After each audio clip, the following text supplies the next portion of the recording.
to kick off, yeah? Yep. Yeah. Okay. So, hello everybody. I'm Mairi Boland. This is the second All Our Voices community engagement, community conversation. Welcome everybody. We have a very interesting slate of speakers, and this will be recorded so that we can share it widely afterwards. And we have our own YouTube channel, and that proved fairly popular. So the purpose of these webinars is to allow many opinions to be expressed and, more importantly, to be heard. So it's both to speak and to encourage people to listen.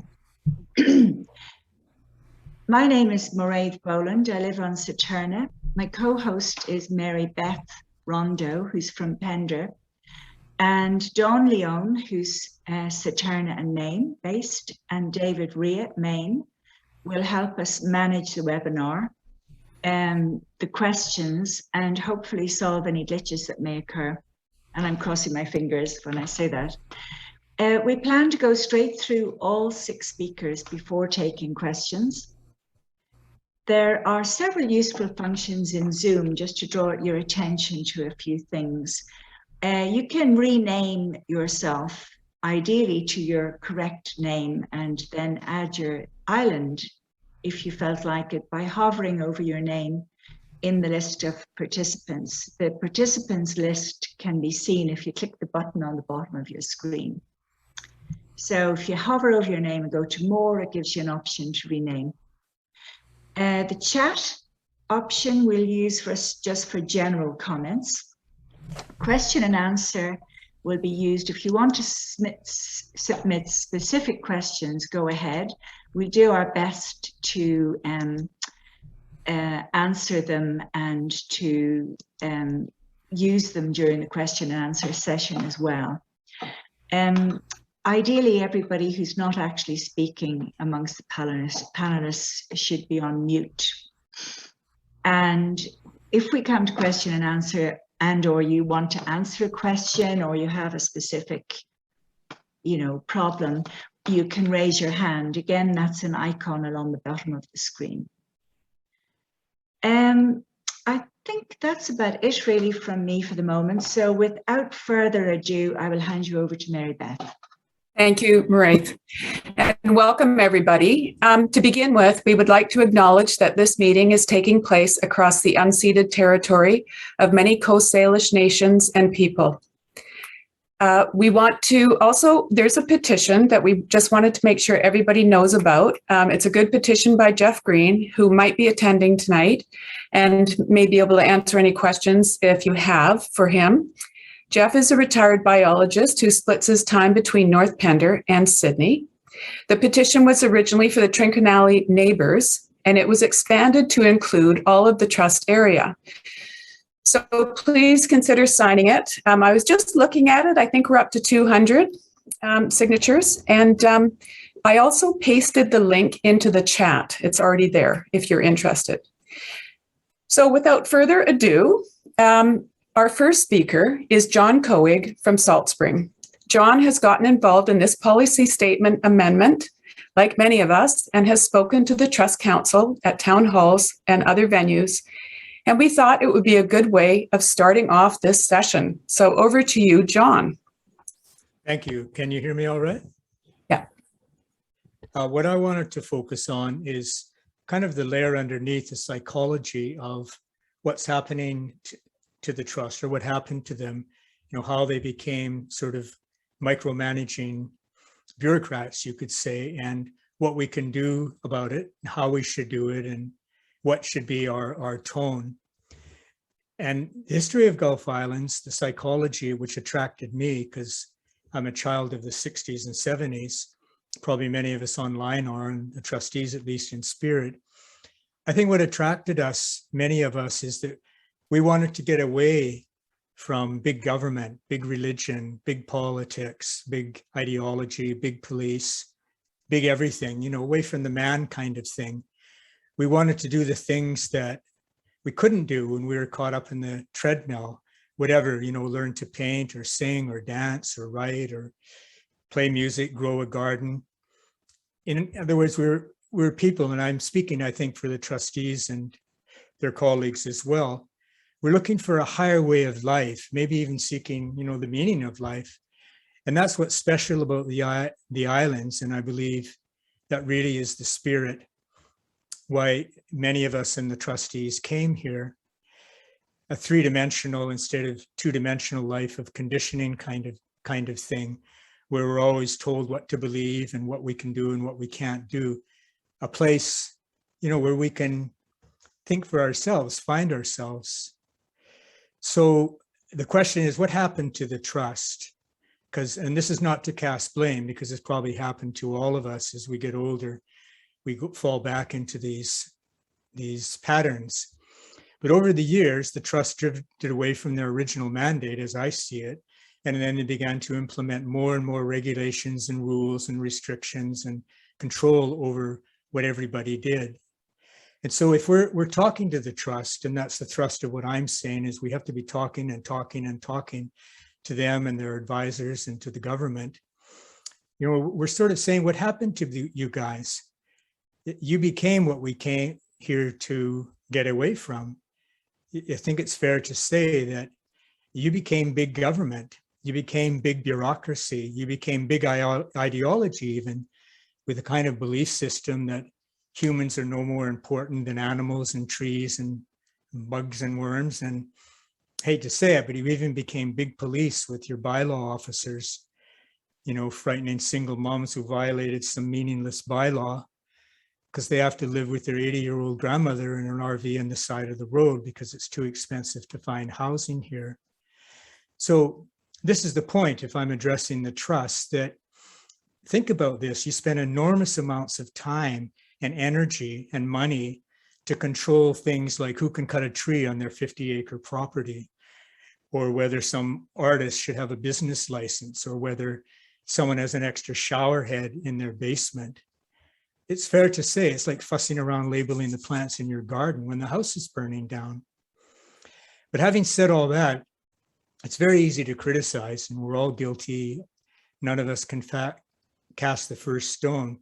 So if we're focusing with these people on what's positive, we're asking them, instead of saving the bugs and worms, why not, and instead of trying to push through this huge policy mandate when it actually should be the platform for an election anyway, next year's election, why not focus in something creative, like overcoming the housing crisis, et cetera. So you see where I'm going. I don't have to belabor that.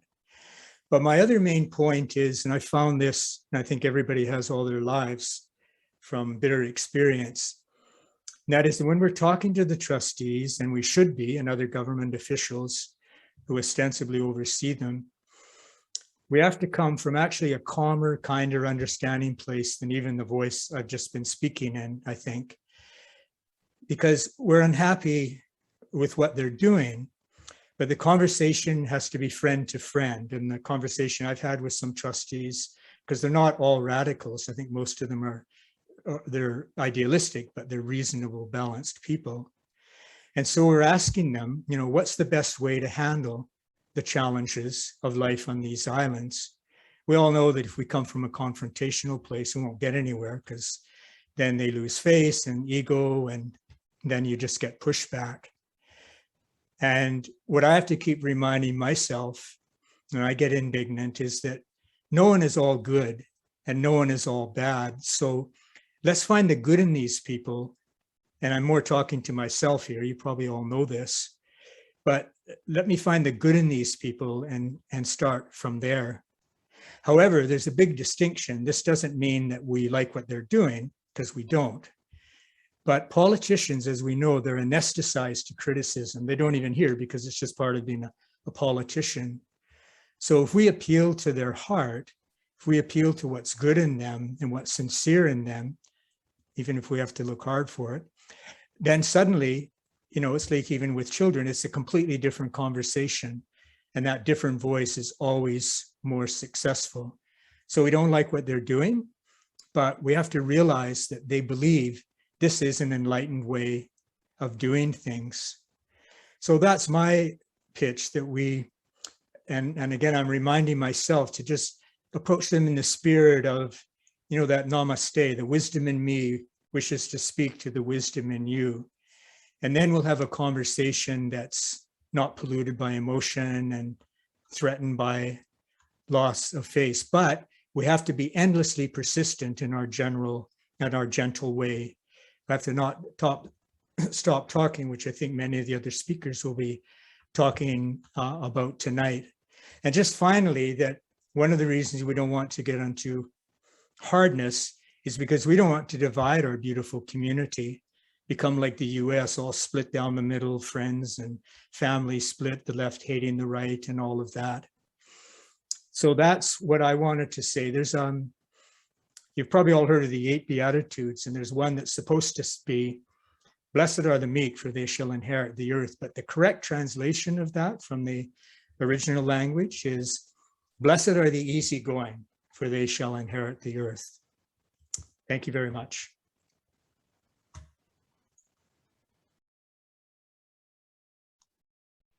Thanks, John. That was a great introduction. I think you have a good way of being thoughtful about how we approach this, and sets a nice tone, because indeed we want to try and listen to people and, not become entrenched in our views and divide our people. So thanks, John. That was really, really helpful. Thank you very much. So now I'll move on to our next speaker is Lee Middleton. Lee Middleton is a trustee for Saturna Island and has worked long and hard on our behalf, and I do appreciate it greatly, Lee. You and Paul are a great team to have as trustees for Saturna. Lee will speak about the ongoing Islands Trust Governance and Management Review. Lee is the chair of the Select Committee overseeing this review. And fun fact about living on an island, Lee's internet is affected by passing ships. So he's struggled to overcome that this evening through another clever device, but anything could happen. So Lee, thanks very much for agreeing to be with us, and over to you. Thank you. Thank you very much. I'm getting a warning that my connection is unstable, so I don't know if the voice is breaking up or the image. But if you can hear me satisfactorily, maybe I'll push on. Yeah, both your voice and your image are fine for me, at least at the moment. Okay. So okay, that's great. And if it does break up a little bit, it just bear with me, and it'll come back. And I'll try and keep my remarks fairly brief to be available for questions later. And so thank you for the introduction and the opportunity to speak. This is the second term of being elected on Saturna Island as a trustee for me. And it took me quite some time to begin to understand why I was feeling some frustrations as participating in certainly the federation-wide processes of the trust. And I came to the conclusion that the structural, basically the structure of governance, the way the organization is arranged, is not functioning as well as it might. We have obviously a 26-member council, and the decision-making processes that group use are not effective. The group is it's difficult to have dialogue to reach consensus on positions. It's not a strong model for governance of an organization as diverse as the Islands Trust, in my view.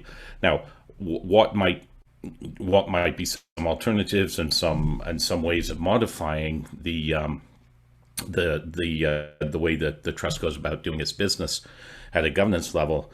And I began to have this conversation with some other trustees, and who were feeling similarly somewhat alienated from the process and the decision-making methods used by the trust. And we began to have discussions about the topic of governance and how can one you work differently with a 26-member decision-making body. Some of the tools used to guide the organization are completely disconnected from the life of the organization. That is, the strategic plan refers to only a small percentage of the budget outlay and isn't effectively linked to the budget. And so from a basically a technical level, not so much even a philosophical level or a value for outlay, just from a technical level in terms of how the organization goes about its daily business, we felt that there was opportunity to get a professional outside view. No organization, in my experience, goes for almost 50 years without having a good look at how it's structured and how it might be more effective in both its mandate and responsive to the people that it serves. And so this vision of an independent review took the form of the drafting of a terms of reference for a professional consultant, which the trust does not politically and perhaps professionally does not listen to criticism well. Any criticism or critique is automatically almost viewed as an attack and an attempt to deconstruct and dismiss and be rid of the organization as a whole. And that's just simply not healthy. And that's another thing that needs to change at the level of governance. And so the idea of a review was very controversial, and to say that it just barely received support from the Trust Council is not an exaggeration. I think there was one vote in the majority. Nonetheless, that became a decision of Trust Council, and we elected to use the process called BC Bid, which is the provincial government's public procurement system. And we put our terms of reference together. We established a select committee to oversee the governance and management review. And in due course, consultants were selected, and frankly, we were quite impressed by the caliber of people that came forward and wanted to do this work. And the consultants were selected as basically a grouping of people who come together to do work like this under the auspices of a company called Great Northern Management Consultants. And the principal person performing the governance review function is a woman named Marie-Antoinette, a tremendously experienced person in terms of governance, ensuring organizations are aligned with principle and purpose and working to their best effect, both for the people inside and outside. She is a former Deputy Minister of Service Canada and was Canada's lead negotiator on the Nunavut Land Transfer Agreement, and is a very much sought after consultant for Aboriginal governance reform, and works quite widely on the West Coast here to that end. And so there's also her colleague James Roche is a principal in a large public affairs company, very, very well versed in with the concept of advocacy, which the trust, of course, professes to spend a significant amount of time on. And the team also includes professional planners, professor at Eric Vance, professor at SFU in the community planning department, and the project coordinator Charles Kelly has the experience of living and building a house on South Pender, which got him interested in putting forth this bid. So that's the team. So they've been working now for about, they began work in March of this year, and they've completed a round of interviews on the islands. It's not a public engagement process that is being carried out. It's basically an opportunity for us to take professional input from people who have expertise in governance of organizations. I do believe that there's going to be some significant recommendations made. Their report will be delivered to our committee in February, and then to Trust Council in March of next year. Now, what will become of those recommendations? Will there be political will to implement them? I don't know what the recommendations will be exactly. And if there's political will to implement them, that I can't say either. But my suspicion is this package of reforms as presented will be an opportunity to create a policy vision for people who might wish to run as trustees and carry forth those ideas into the next election cycle. So it might actually take the election of a majority on Trust Council to enact some of these reforms if they're perceived in the way the Trust often perceives suggestions for change as an attempt to deconstruct it or destroy it, which is simply not the case. This is, if anything, is an idea. This review is an idea to make the Trust stronger and truer to its roots and its founding mission than it is an attempt to simply undermine it. In my view, if the Trust continues on its present course, it's undermining itself, and looking for some professional help in how it might adjust the way it works is actually crucial. I mean, if it's not within the next term, it's in subsequent terms where eventually community support will be lost, and the Trust really will be an alien arm of government. So this is in many ways the governance review is a way to ensure the Trust can return to its initial vision, shall we say, and get a rejuvenation for its next 50 years and adjust its mandate to a changed world. So I know I've been somewhat vague and cryptic, and that's on purpose because I'm not the proponent of these ideas. I want these are coming from the consultants, and we don't know what they are yet. So this has really just been a kind of an info session to say stay tuned and please look in March. I think that it'll be a significantly interesting and powerful report that we receive. So thank you. Okay.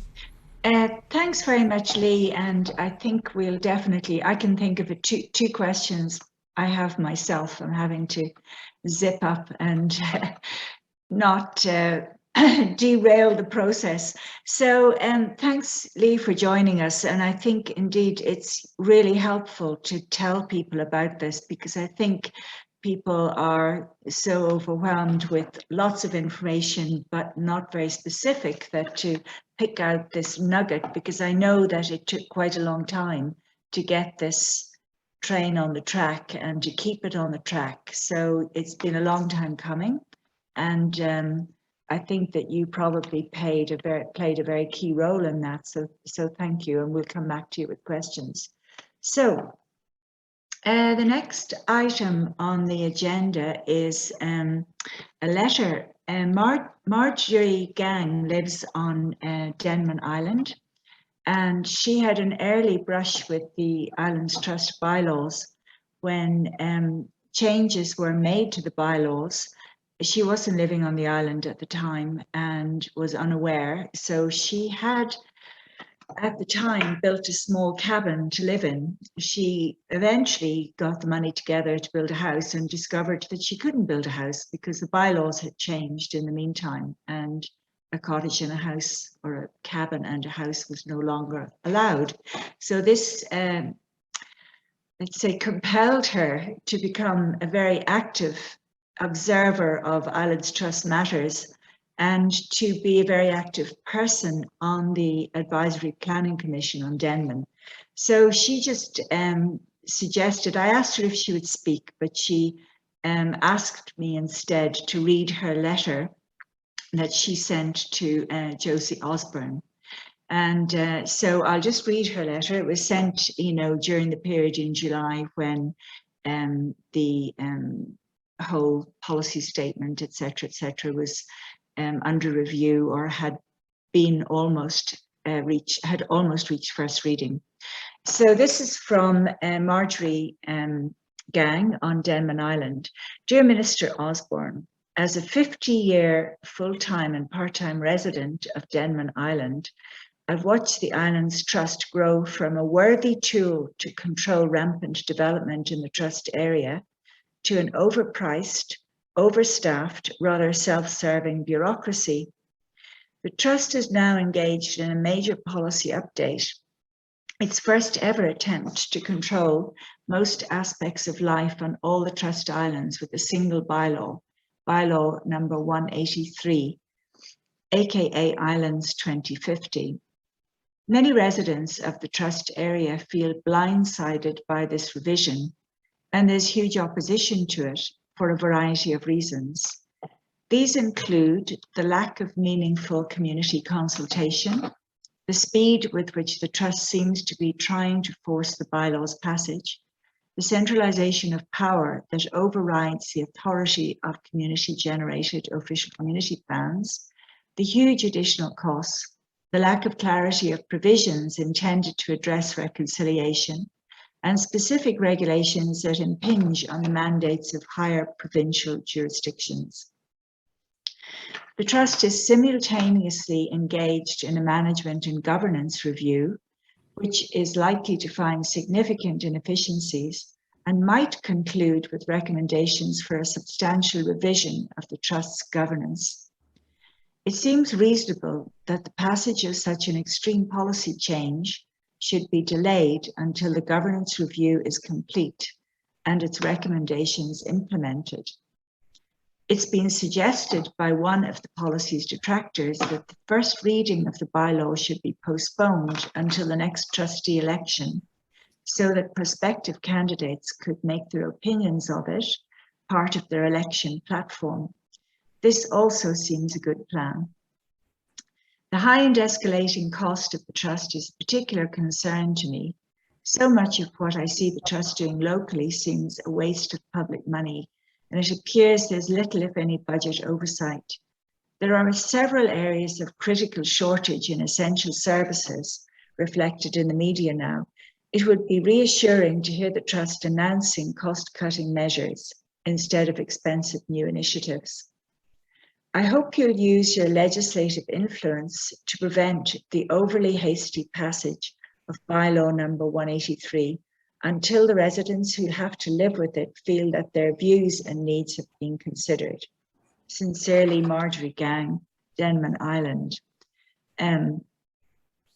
She had a response from the minister, which I won't read. It was very comprehensive, but it really just documented things that we know: the Islands Trust structure, the history, their purpose, the fact that they're engaged in this public engagement consultancy activity now. So it was decent that she had a response, but the response didn't throw its hands up in the air and go, oh my goodness, I must jump into action. It just pushed things back into the hands of the Islands Trust.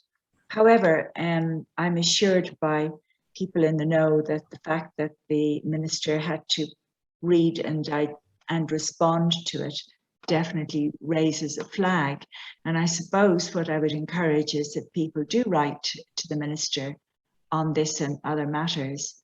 And I think Marjorie's letter was a nice reminder of how all of this kicked off, which was with the policy first reading that was proposed. She did a nice summary of the reasons why we're here in a way. Okay, so thank you, Marjorie. And now I'll hand back to Mary Beth.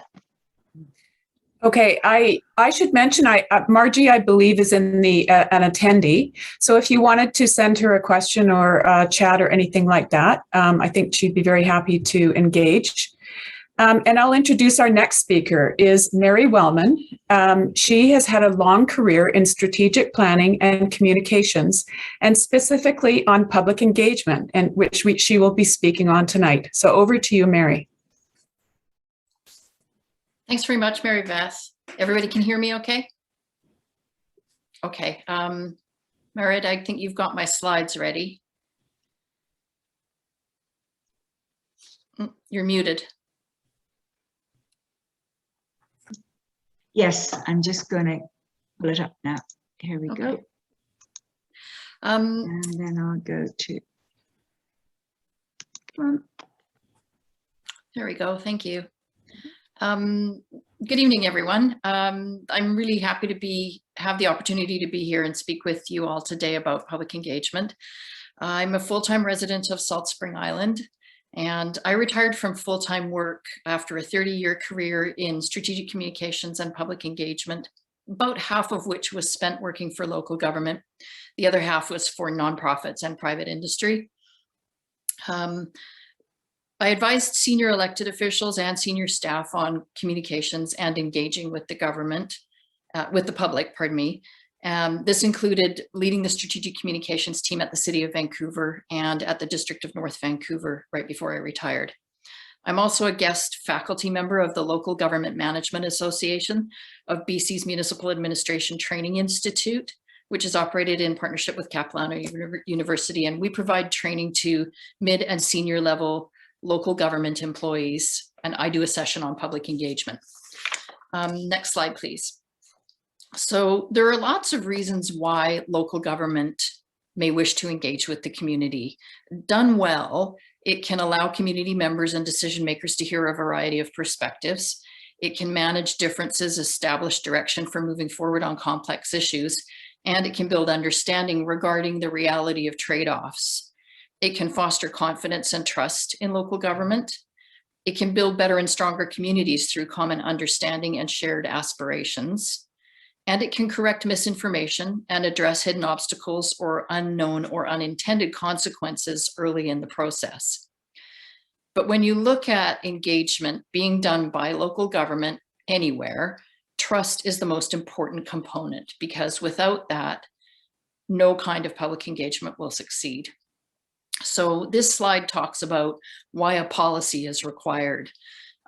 If local government takes a no policy approach, which is basically inconsistency, you don't know from one engagement to the next what to expect.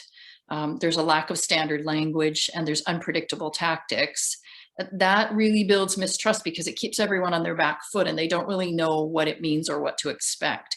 If you have a policy that builds consistency into your approach, that uses consistent terminology, and that uses scalable or repeatable tactics, then it starts to build trust because people know what you mean when you say engage or consult or collaborate. And those terms are not interchangeable. So when, as an organization, I engage with you, do you trust that I will listen to you? Do you trust that I will actively hear what you have to say? Do you trust that if you take the time to absorb some really complex information and then provide me with your thoughts, that I'm going to actually take it into consideration and use it? Or if I can't do that, will I let you know why? If we take this random approach, or conversely, we use the same tactics over and over again, people are unable to discern the relative importance of any given engagement and why specific approaches were used. And that starts to build this mistrust again that I was talking about. So consistency is really important. Trust is really important. And when staff do that, then the decision makers can have confidence that they understand why staff are making a specific recommendation in their report, and that they actually have a mandate from the public on how to proceed. So how do you do that? Next slide, please. Most local government planning departments adhere to the International Association of Public Participation Public Engagement Spectrum. It's a lot of words. We call it the IAP2 spectrum. But often they haven't updated their policies or approaches in many years. When I updated the public engagement policy at the District of North Vancouver, for instance, that happened in 2018, and I was working with a policy from 1996. The values in it were still completely valid, but the way to do engagement had utterly changed. A small thing called the internet had happened in the meantime. So this spectrum, which all the professionals use, goes from inform on the left-hand side to empower on the right-hand side. You don't work your way through these, you choose a column to work within for any given engagement.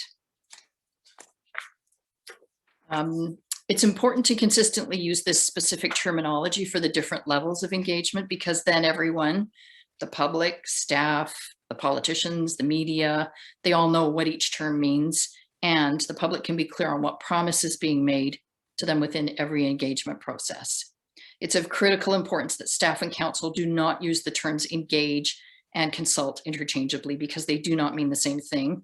And being aware of the expectations you create with the language you use is really vital when you're building trust. So in the next slide, you'll see, this is the one that I used when I did my delegation to the Islands Trust, which is why it has IT for Islands Trust in it.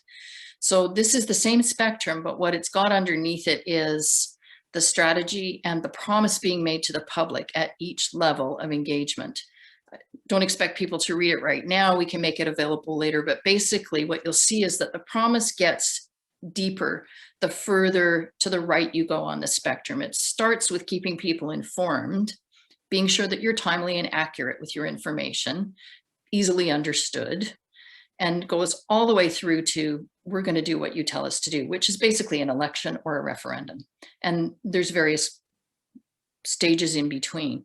So when you're doing an engagement, you have a discussion about what's on the table to have the public move the dial on. If a decision has already been made, if something's going ahead anyway, then you're at inform and that's all you can do. But if there is some chance for the public to have their say be heard and change things, then you're in one of these other zones. On the most deeply consultative level over on the right-hand side is really in-depth engagement practices that require a lot of funding, a lot of time, a lot of resources. And usually those are referenda, elections, or alternative approval processes. The beauty of this spectrum is that if this is the format government uses and sticks to, and if each time they do an engagement, they're clear about which column they're sitting in, then it starts to build some understanding amongst everybody. And it starts to build some trust about, oh, okay, this one's at listen and learn. Okay, we get what that means and we know what we can expect to see. Next slide, please. So if you're a senior decision maker and you decide that public engagement should indeed go ahead for a given project, it's important to think about what your objectives are. Why are you doing it? And why are you doing it now? It should never be used as a way to rag the puck and delay decision making. And it should never be entered into if there is little or no opportunity for public feedback to change the outcome. Before you discuss how you're going to engage, which tactics you'll use, such as surveys or roundtables or any other kind of tactic, you need to ask yourself how you would define your success. Like, what are the goals of engagement and why are you doing it? Thinking through this will help you stay on track, ensure your limited resources are aligned with the right strategy and devoted to the right engagement tactics, which meet your audience's needs. This goes back to, pardon me, what I said earlier about you can't just rinse and repeat with the same tactics every time. You need to look at the audience you're trying to reach and go to where they live and contact them through those means. So we had a conversation just the other day about, I had said at one point that I didn't think town halls were very good tactics for engagement, but I come from a city and town halls are not effective in a really big population where people don't know each other and don't hold each other accountable for what they say. Whereas in a very small community, like on some of our islands, a town hall may be a really great way to engage with the public because the community knows each other and they'll get together and they'll hear each other and have dialogue. So like I say, the tactics have to be keyed to the audience you're trying to reach. There's a lot more that goes into the planning. I have a step-by-step guide that walks planners and staff through the thinking behind how to do a successful engagement process. And I'm happy to send a copy of that out as a PDF to anybody who wants it. I know this may seem like an awful lot of faffing around to some people, but believe me, for local government, it is totally worth the upfront investment of time and energy to do this strategically rather than experience a mid-project delay and reputational damage, which can easily result in cost overruns and shatter public faith in the institution. The last slide will give some links. It's a couple of useful links. One is to a short video about a deliberative dialogue project that I managed, and then one to a final report from that process. These are super in-depth kinds of engagements, and the the final report will show you the depth of data collection and analysis that we had to go into. As I said, I'm happy to send out a PDF copy of that step-by-step guide. There's my email address if you want to get in touch with me. It's useful for any kind of engagement, not just public institutions. Thanks for your time, and I'll stick around to answer questions.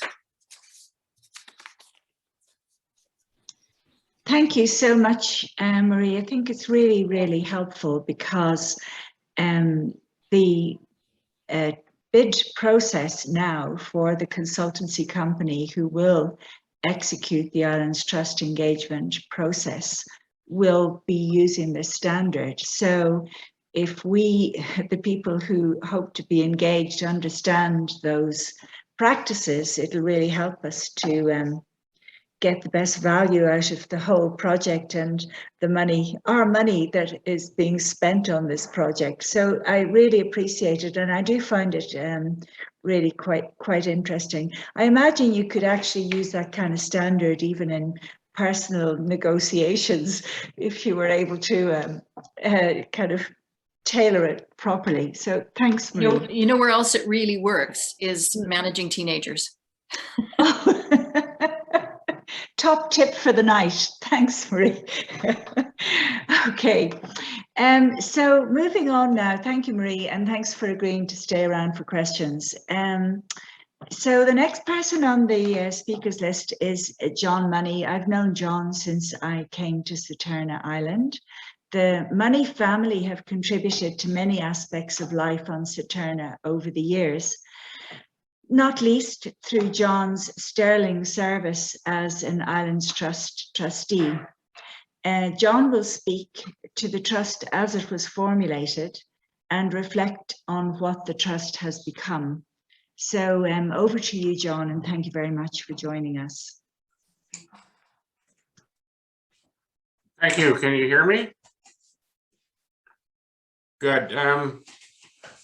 I thought I'd start by going a little into, into the history. In pre-1969 development in the Gulf Islands was quite a Wild West show. The market was for small, affordable recreational lots for camping and summer holidays. Concern was voiced by the island communities as to the lack of planning and development for the long-term effects. In '69, the provincial government imposed a 10-acre subdivision freeze on lot size in most of the Islands Trust area. This freeze would remain on until each island produced a local community plan and a OCP and a land use bylaws, LUBs, in that order and to be signed by the Minister for Government approval. Under the guidance of 7 different regional districts and their planners, each island went to work creating an OCP and an LUB. The local governments began in the Gulf Islands. Countless committee and community meetings went into creating consensus on these OCPs and LUBs. I was on a committee for Saturna Island and can testify to the thousands of volunteer hours involved by many, many people to produce documents that represented our community and achieved some kind of consensus. Under the 7 various regional districts, the islands were shadowed by larger communities like Victoria, Nanaimo, Comox, North Vancouver, and the concern was expressed. In '74, the provincial government decided to create a federation of all the islands in the area that would supply planning services and bring federation together at quarterly meetings. This was called the Islands Trust. The mandate of the Islands Trust was to consider the unique amenities of the islands for the people of British Columbia, as well as the local communities, and the working tools were the local LCPs and land use bylaws. Each island would have 2 elected representatives with a third or chair appointed from the Islands Trust executive. That formed each local trust committee. Most residents looked favorably on this federation as a unique form of local governance for their elected representatives, OCPs, LUBs, giving them the autonomy while belonging to a federation of like communities. Creating a policy statement for the Islands Trust that allowed each and every OCP and LUB, I'm talking about the original policy statement that's still there, and the LCB and their autonomy for local self-government while maintaining the provincial interest was no easy task. It took many, many, many drafts. Each draft was taken out to each community.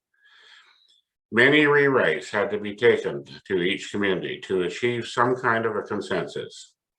With each draft, people needed to see the changes and shown how it would affect their OCPs, LUBs, and their local communities and their bylaws. At that time, the Islands Trust was respectful of the uniqueness and independence of every community and understood that it was the taxpayers of these communities that funded their budget. Few funds were contributed by the province, and that soon dried up completely. Each island community and their bylaws were very unique, and that needs to be respected. The staff and the executive of the Islands Trust is now decided to promote and rewrite the policy statement and has created, with no community input, a draft policy statement. In my opinion, this draft basically neuters the local OCPs, LUBs, and the local elected representatives, removing the word local from governance. We have not said, is everybody still hearing me? Yes, John, carry on. Okay, I'll carry on. Yeah, we can hear. We have not said where the existing policy statement is broken or failing the province or the locally elected trust committees and their bylaws. People complain bitterly about the lack of community consultation. The trust has now called for bids to have recommendations for a consultation process, which was awarded to a group called Modus. There are statements in an RFD to Modus posted from the staff 2021 and informed shared by the Islands Trust on the workshop that everybody that I thought was very, very disturbing. For example, item 13, bullet 6, quote, there may be a need to set expectation regarding the degree to which residents can comment on rights and title. This is just one of the many disturbing comments. And it seems to me it shows a disdain for residents, property owners, and taxpayers by the trust. I can't help thinking that the staff is promoting cookie cutter bylaws for each island community to make their job so much easier, while the executive is being heavily influenced by some of the large lucrative conservancies. Many of the new policies are word for word from recommendations made by these conservancies. In my knowledge, the province has not requested a rewrite of this magnitude. In my opinion, the Islands Trust executive and staff have lost sight of the local island taxpayers and community members, their elected representatives, and the local bylaws, which are the working tools of the Islands Trust. These taxpayers and community members are the very hand that feeds the Islands Trust. Thank you.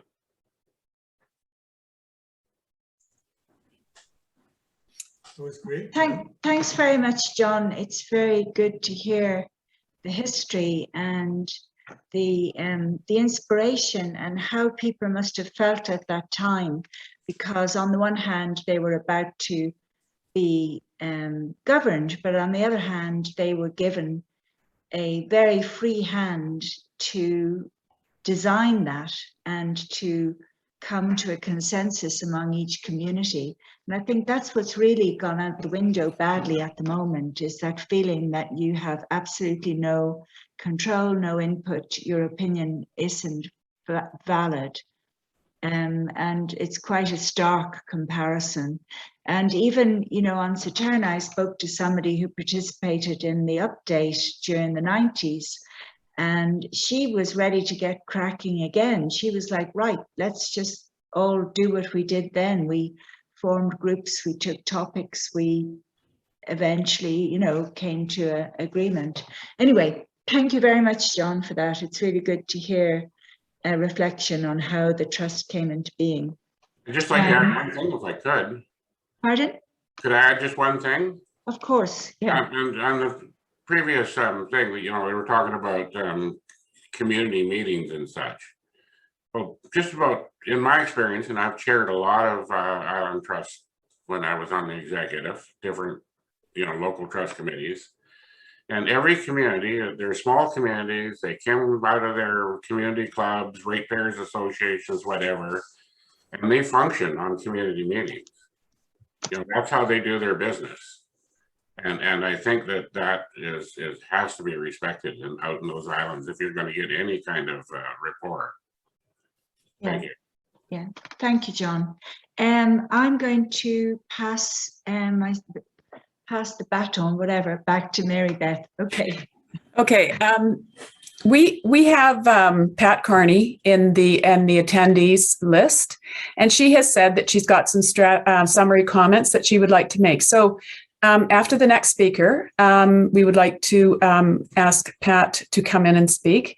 But meanwhile, Mark Lasby is from Quadra Island. He's going to speak next. Quadra is in the Strathcona Regional District, but not in the Islands Trust. He is involved in the good work of the Rural Islands Economic Partnership, and he will speak about that as well. Mark, over to you and your PowerPoint presentation, I guess. So you should be able to see my PowerPoint right now. Not yet. Okay. 1 second. Let's go back. There we There go. we go. There it is. Okay, so I wear two hats, or I wear many hats as a volunteer, but I have two hats with respect to islands and economic development. I'm a member of the Discovery Islands Chamber of Commerce.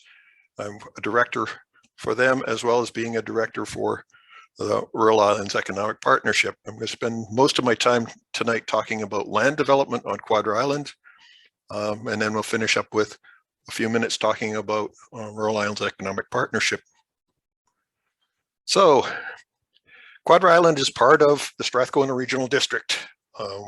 We are part of Area C, which is that blue blob on the right that goes all the way from Campbell River up into the height of land on the first mountain range.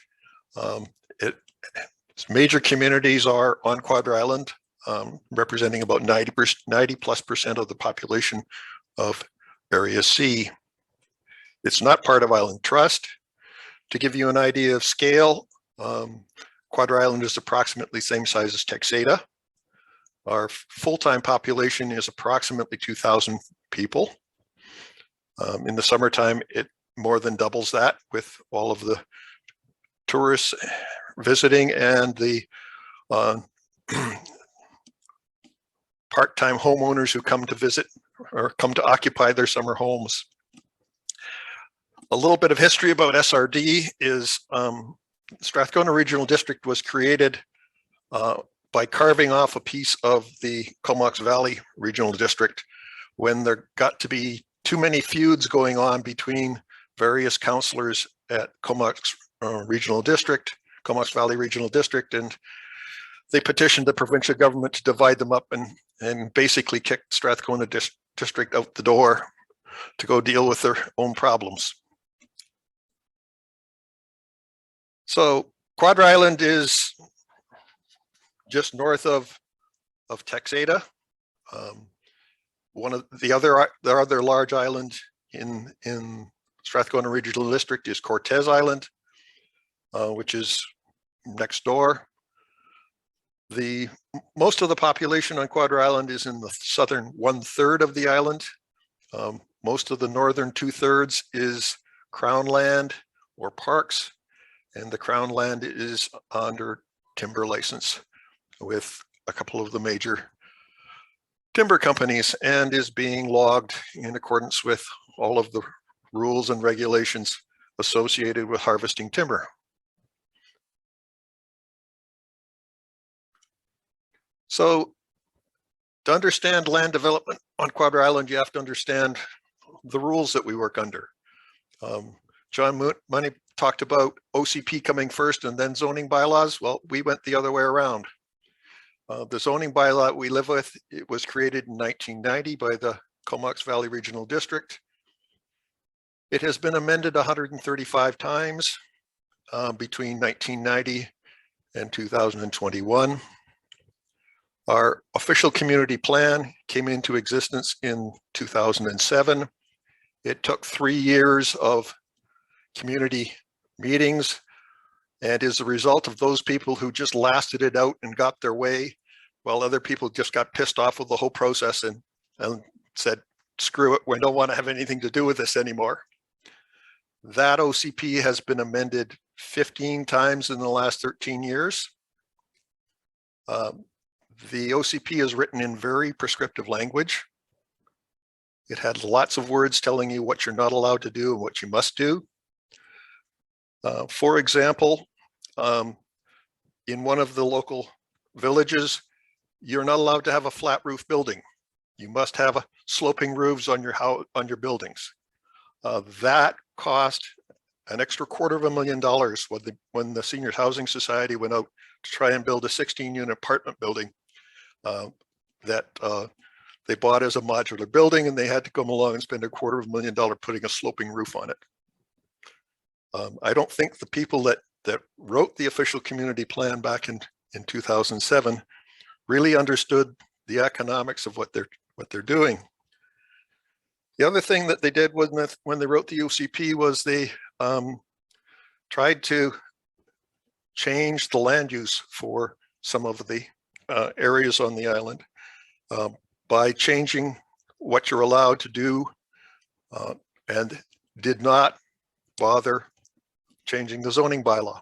For example, they took one of the villages on Quadra Island and completely wrapped around it land that they designated as silviculture, which can only be used for the harvest of trees. And the logic was that, well, this is the way we're going to prevent this village from getting any bigger. But the land that they did this to is still zoned as rural residential.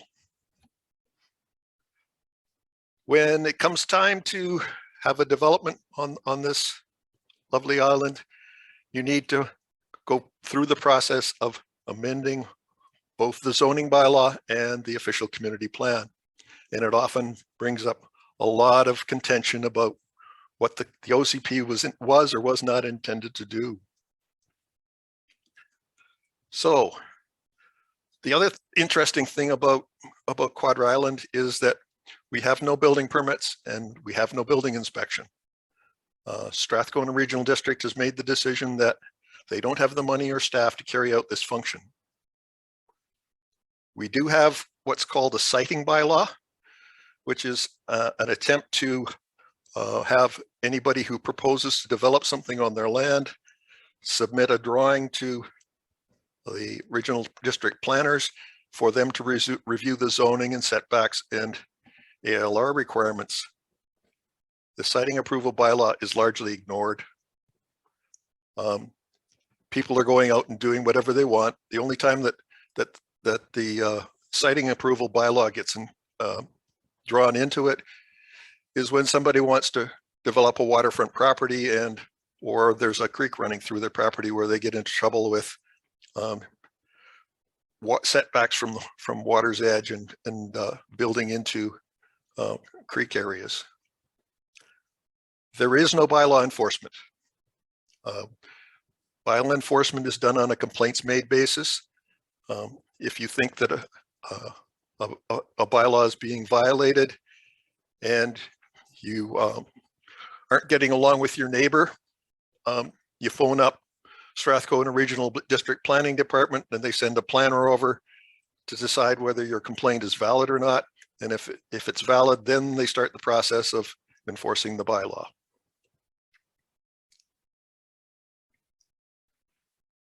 So when you have to amend the zoning bylaw and or the OCP, it's quite a long process. Firstly, the planning staff has to create a report. That report goes to the Electoral Area Services Committee, which meets monthly.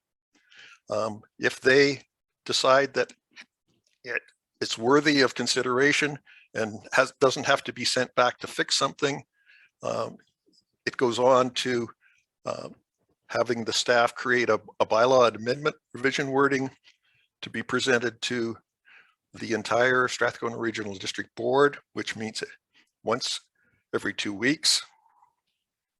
Once that's done, they have to do the usual consultation with the long list of 10 or 12 or 14 organizations and get that information back about whether or not they're worried about any sort of conflicts with highways, health, First Nations, et cetera, et cetera. And then they can, once they've got all their input back, they can schedule the public meetings that are required for all zoning bylaw changes and OCP amendments. The public meetings are held by Strathcona Regional District and chaired by the elected representatives. So as you can see, there's a lot of steps in the process.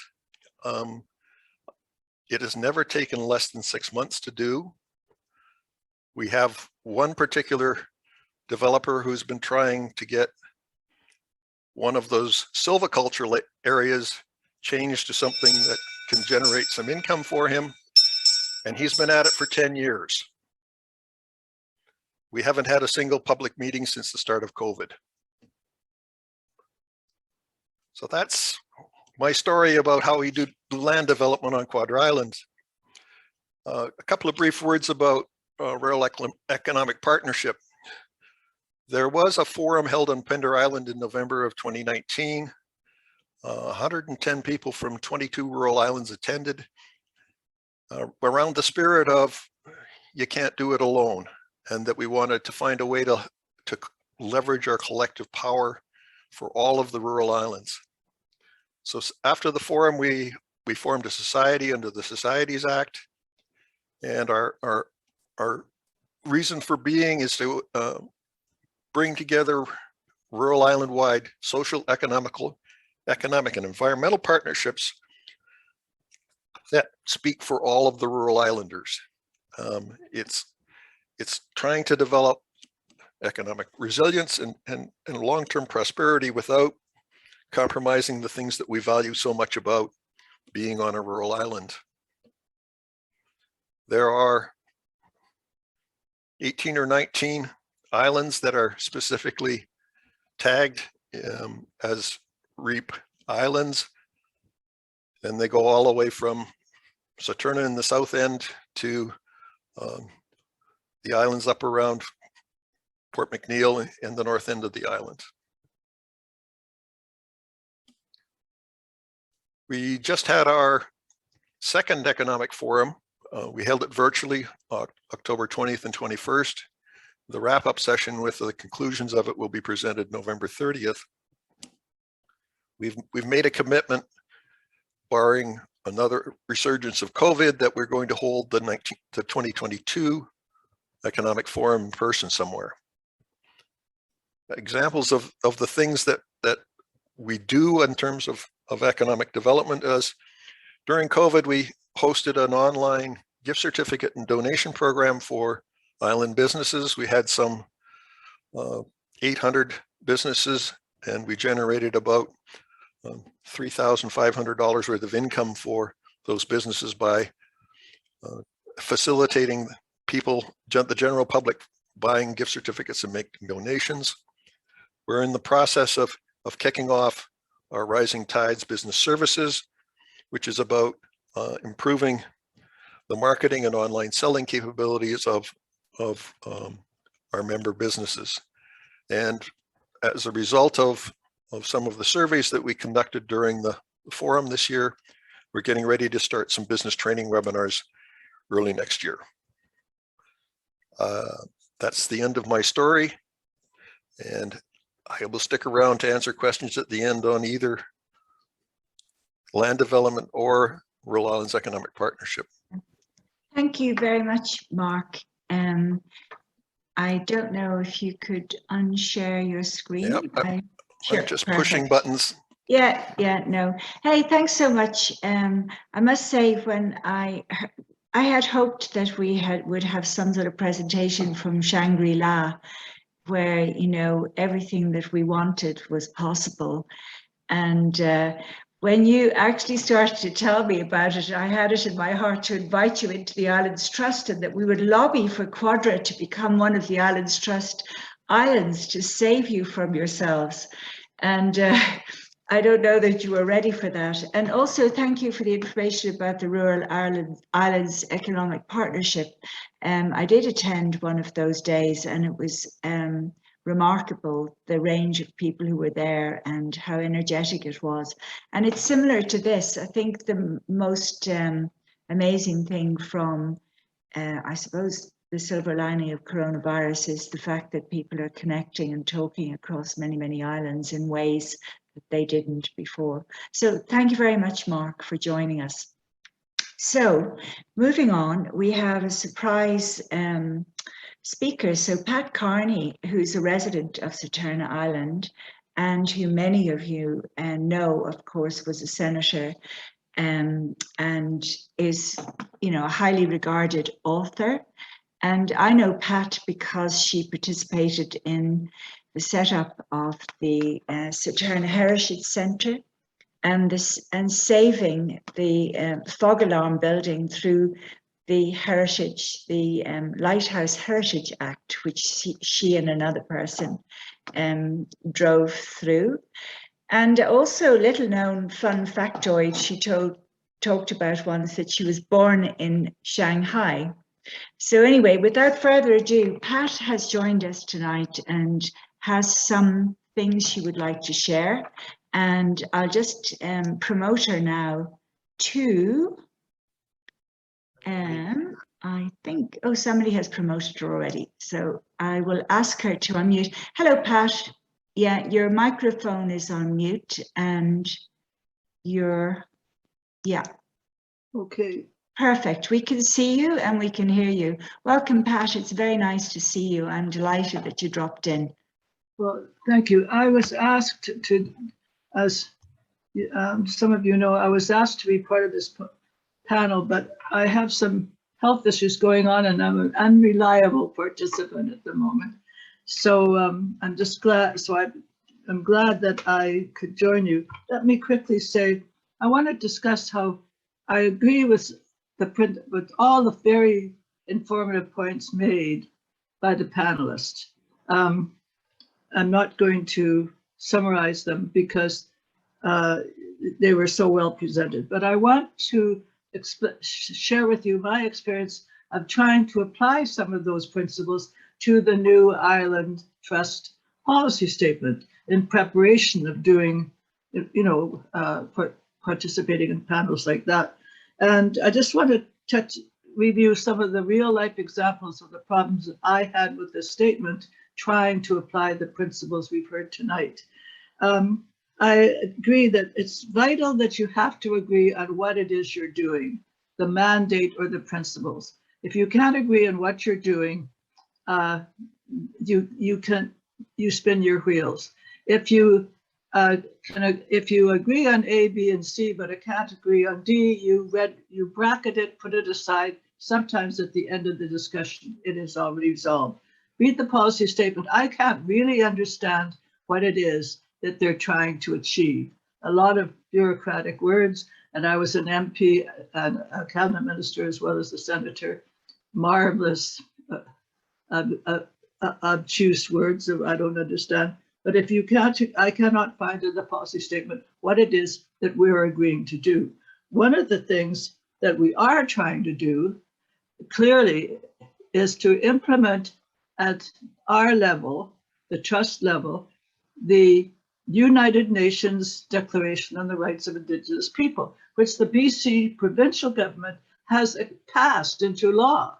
Okay, so clearly the other levels of government over time must comply with that statement. Very few people, I think, have actually read the UN Declaration or read what the provincial government has actually put into law in BC. But until you do, you don't have the framework of understanding what it is that the trust policy is trying to address and doesn't.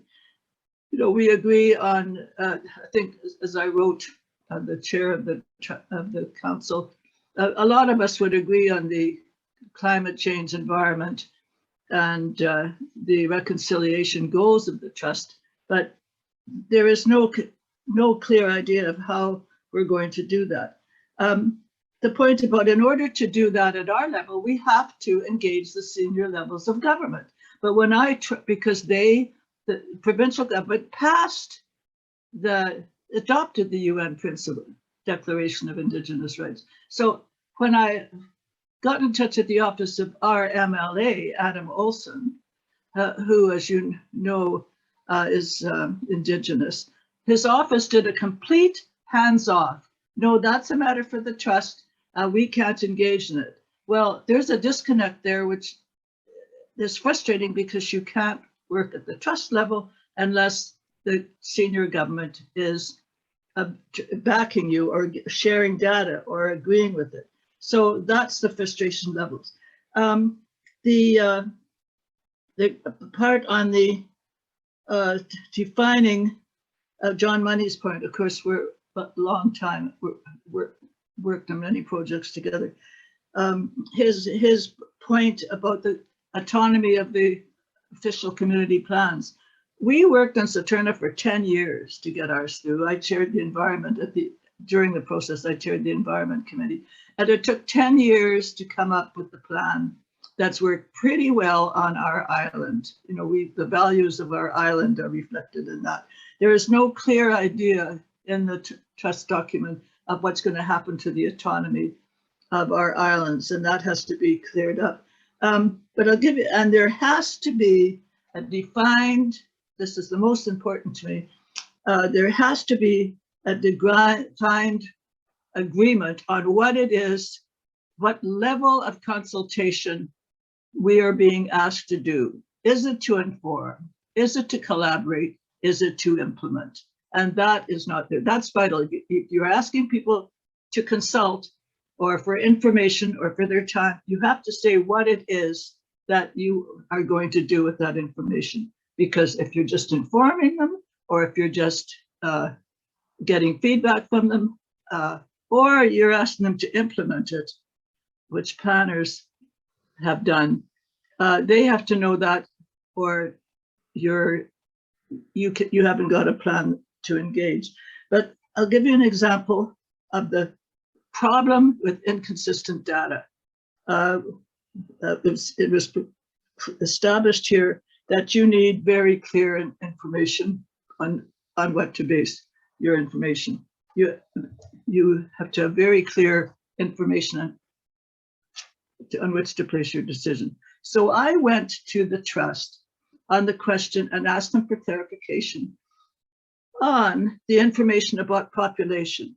They had, and I'm using just from memory or just rough numbers, they had about 26,000 settler population and a 28,000 Indigenous population in the trust area. And they broke it down by EDAs, the electoral district areas that StatCan uses. And when I asked them what was the distribution of this population, specifically between residents and non-residents, I couldn't get a clear idea. Are we talking about American Indigenous people? Are we talking about Canadian Indigenous people? Are we talking about people on Vancouver Island, which, as everyone knows, should be a province in its own right? Or are we talking about, you know, the trust islands and the trust areas? But what is the information based on? So I said to them as an example, okay, now you say there's in Saturna, how many people on Saturna you have on Saturna? You have I said, how many people do you have in your database based on the electoral EDAs that are permanent residents in Saturna? And they came up with a reasonable and assessment of about 320, which I think my fellow Saturna participant tonight would indicate is roughly. A lot of newcomers have come to all the islands. We don't know till the census comes out.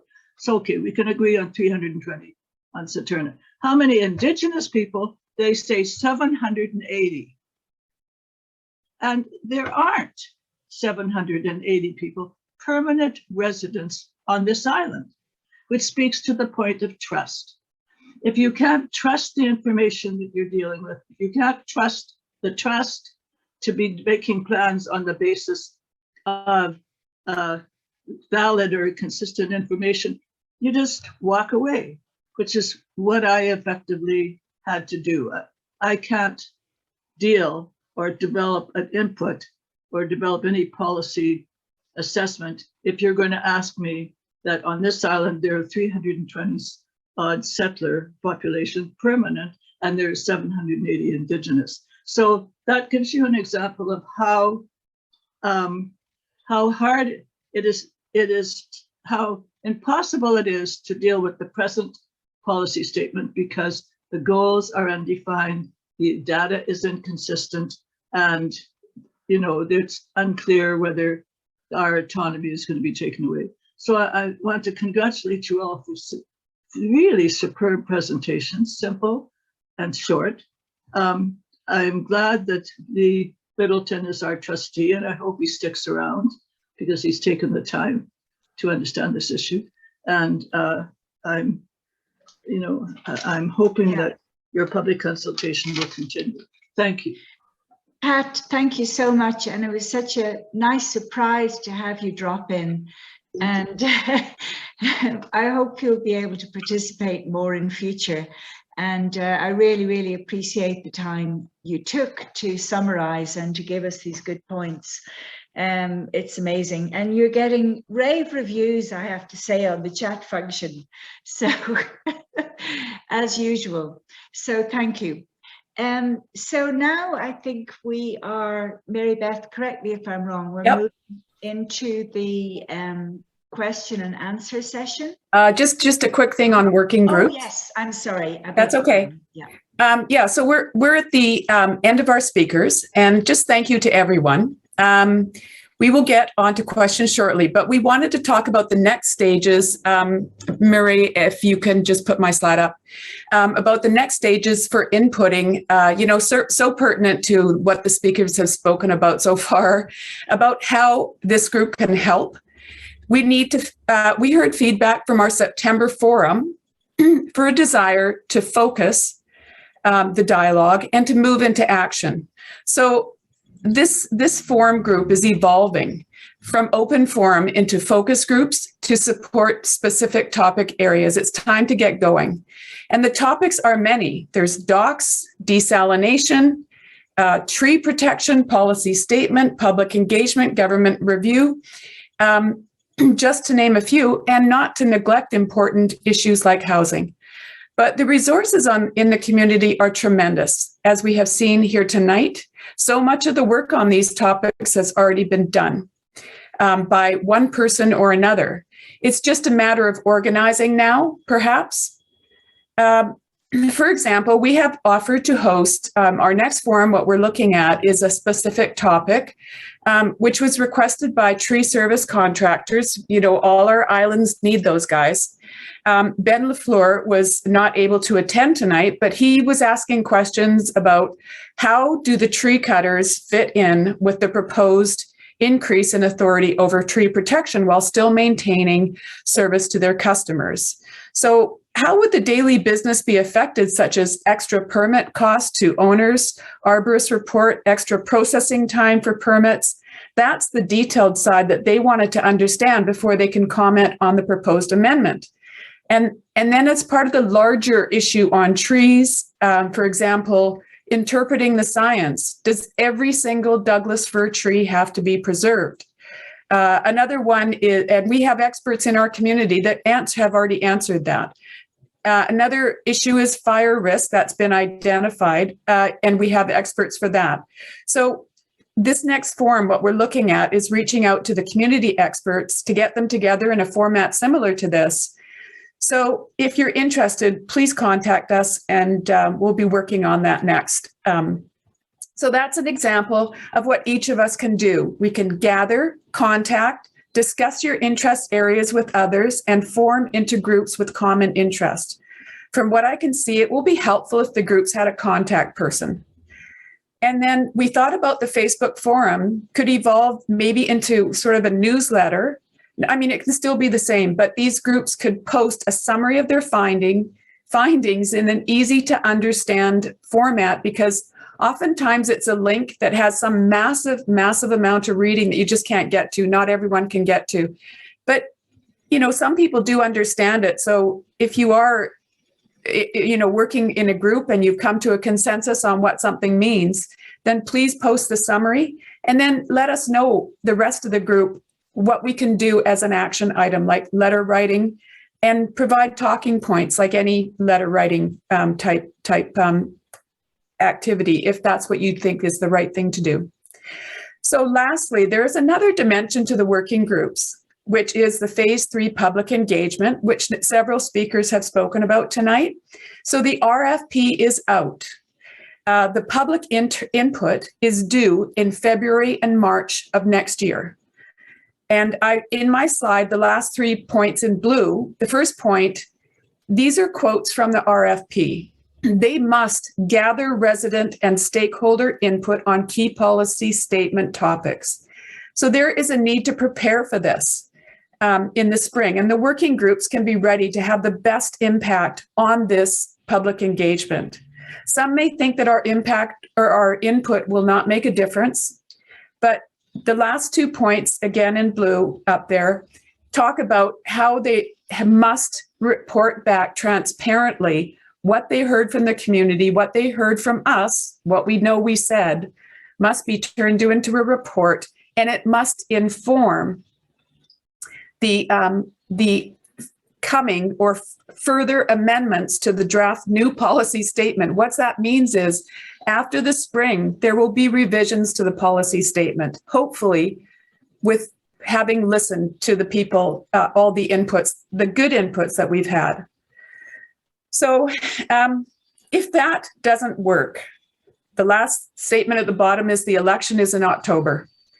So I'm hoping that everybody will, just freely, sort of organically start moving together in groups, banding together, coming out with action items that we can all take part in. Thank you. So now we're into Q&A, and back over to Mairi.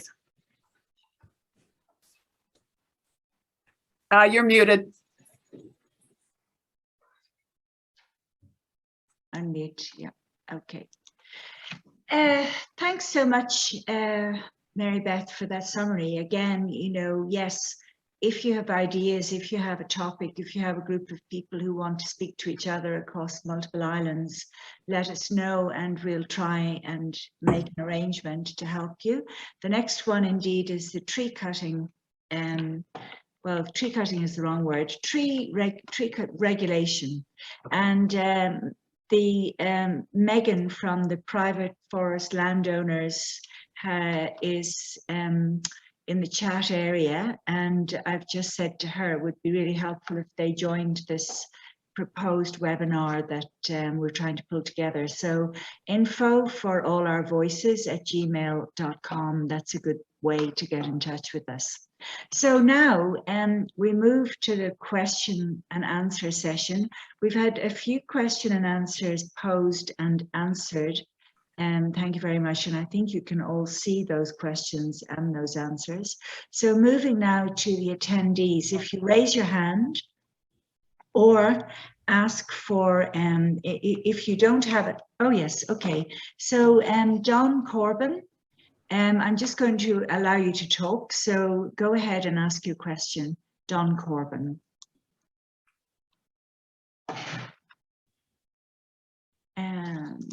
Okay, ask to unmute. Don, if you can hear me, you are free to unmute and speak.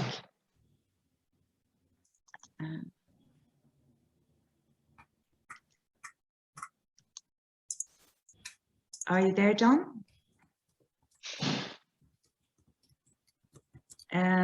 Don, there we go. There you go. It's probably just a bit of a delay time. Okay, if you could say what island you're on, and then maybe your question, and if it's addressed to anybody in particular, perhaps you could name that person. Go ahead, Don. Yes, I am from Pender Island, and this question is probably primarily directed at Trustee Middleton. And my question is, how do you square the ongoing governance study with the recent actions by the trust to initiate now amendments to the Islands Trust Act? There has been a bill placed in the legislature in the last couple of days that contains amendments to the Islands Trust Act. This seems to me totally inconsistent with both the governance study and with policy 183. I'd like to know when this was done, what was said to the provincial government, where are the letters from the trust, and why were we not informed that the trust was going to pursue this even before any so-called engagement or consultation had taken place? Thank you. Lee, you're mute. Yeah, thanks. Thanks for the question. Yeah, I read of the amendments in the bill through the province's press release, and I was a little surprised. But there's quite a long history of requests for amendment to the Islands Trust Act that goes back at least into the last term, and it was initiated by George Graham on Saltspring Island, who basically felt that the trust could step up given the situation on Saltspring and regarding incorporation. It was a great opportunity, pro or con incorporation, as people may have been, a great opportunity for the trust to step up to and reform itself to serve communities better. And as he put it at the time, if we can't be leaders, environmental and engaged governance leaders in this world, who could be? What better communities to be, as he put it, a shining beacon of hope for other communities around the world. And he put together, I co-authored it with him, a visionary paper in terms of how the trust might engage with the province to look at a reformation of its activities, to basically just do its work better, to become more of a visionary force than a perhaps plodding bureaucracy, as some have suggested. Unfortunately, what happened is that went into the hands of staff for implementation. Now, they're not in the business of being visionary. They're tasked with doing a job, and what came out was a sort of a consultation session with trustees where priorities were displayed, and an action list of 10 to 20 items came out of it that the CAO and senior staff moved to the minister's office with. And they were very prosaic, very much not in alignment with what one would say you'd be looking for when you're looking for sort of visionary change, including item number 1, which I was just completely blown away by, was equipping the Islands Trust bylaw enforcement with entry warrants, ability to use entry warrants. I mean, in no way was that suggested in any kind of the visionary work. So that conversation then began with the minister's office with these various requests for change to the Islands Trust Act. One of which that was acted upon earlier was the change in the act of the name of the Islands Trust Fund to the Islands Trust Conservancy. And so the kind of a long-winded answer I'm giving you here is that those asks of the ministry started probably 6-7 years ago, and have, for whatever reason, found traction now in the work under the new minister of some housekeeping to the various local government acts and community charters, and are quite independent of of the policy statement work and also most certainly the governance review. The province has not shown all that much interest in the governance review to this point, to be completely honest. And I'm not, we get an update from the consultants on Monday. I'm not sure yet that they've actually been able to speak with anyone with the province. So yeah, I don't know how definitive an answer that is, but that's to the knowledge I have, that's I think the best answer for your question. So Lee, I've put my own hand up, if that's okay. Could I ask a follow-up question to that? Should we, as the community, write to the province with advice from you exactly how to direct it? Perhaps Don can also help, and draw attention to this review and the fact that these changes are being requested and should be delayed pending the governance review. Like, should we as community members put pressure on to have their better participation in this governance review?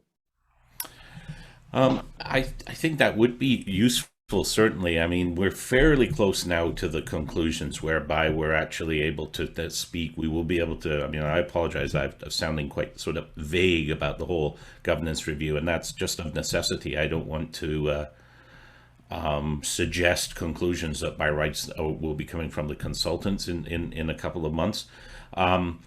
So I'm almost tempted at the same time as saying, yes, great idea to engage the minister to say, get connected with this governance review, to say, wait for the report.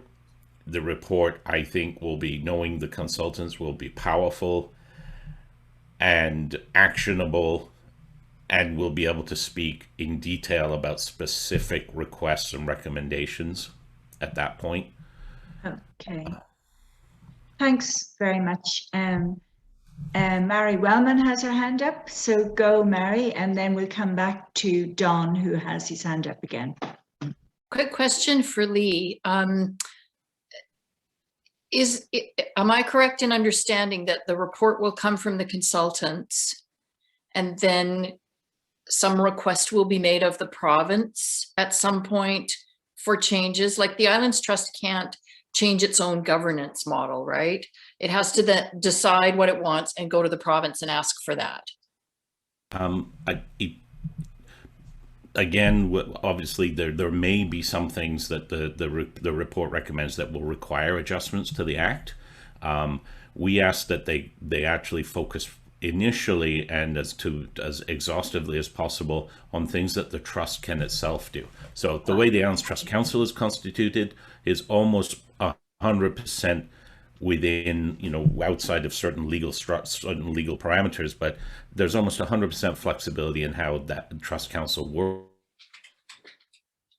Uh-oh, looks like we lost Lee. Yeah, you're breaking up, Lee.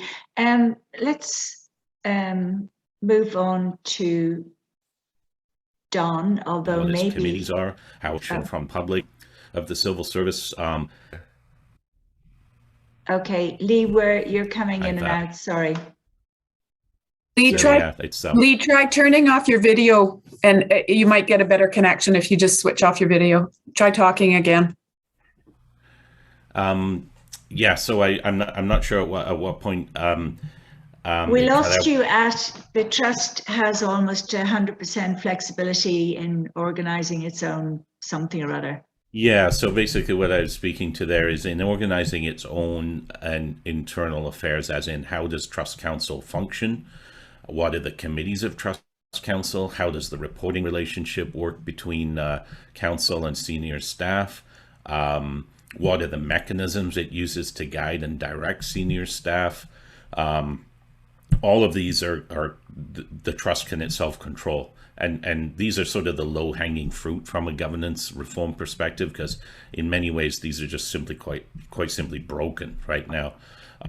In case that was cut out, I have heard from the consultants that as much as they tried to stay away from the Trust Act, that there are just some things that they feel need recommendation to the province. As far as I don't know what those adjustments are, because of course they're not. I'm purposefully staying not privy until they've actually documented everything with evidence in their report. So, sorry for the interruption there, but hope that answered the question. Thanks, Lee. Back now to Don. Go ahead, Don. Yes, thank you, but I still remain confused. The document that approved the governance study first indicated that basic policy recommendations should take place until after the report of the governance study. And of course, we have now Bylaw 183 already moving through the process, even though there has been no report and no possible report on the from the government's consultants until March or April of next year. It also seems inconsistent for me for the trust to approach the government for amendments to the Act when it's ostensibly engaged in a study that may produce recommendations for changes in the Act. It's certainly possible that the current recommendations for changes would be inconsistent with that report.